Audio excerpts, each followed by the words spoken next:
শিক্ষার উপরে বেশি বেশি বলেছি, স্বাস্থ্যের উপরে বলেছে, কৃষির উপরে বলেছি। তো আজকে যে কথাগুলো আমাদের মধ্যে আসছে, আপনাদের মাদার্স কমিটিতে আসছেন হলো 138 জন, আসছেন হলো 129 জন। ভালো উপস্থিতি হার, ধন্যবাদ জানাই এর জন্য।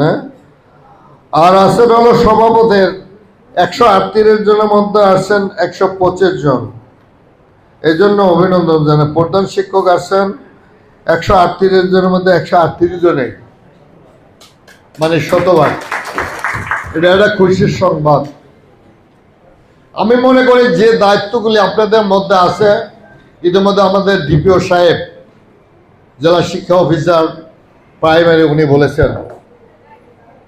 আমি মনে করি এটা যদি আপনারা ধারণ লালন করতে পারেন, আপনারা যদি শিক্ষার বড় গুরুত্ব দিয়ে থাকেন, সংসারে যেমনি ভাবে দেন এই স্কুলের প্রতি তেমনি ভাবে দিতে হবে। এবং আজকে শিক্ষক যারা, প্রধান শিক্ষক যারা রয়েছেন, গুরু দায়িত্ব তাদের উপরে। একটা অমানুষ আপনারা মানুষ করছেন। মা বাবা সন্তান জন্ম দেন, শিক্ষিত করেন সর্বপ্রথম আপনারা। জাতির মেরুদণ্ড সোজা হবে না বাঁকা হবে নির্ভর করে আপনাদের উপরে, আপনাদের প্রচেষ্টা, আপনাদের অক্লান্ত পরিশ্রমের উপরে। সেই জায়গায় যদি ব্যর্থ হয়ে থাকি বা থাকেন, তাহলে আগামী দিনের রাষ্ট্র কিন্তু মেরামত তো দূরের কথা, রাষ্ট্র কিন্তু ভেঙে পড়বে।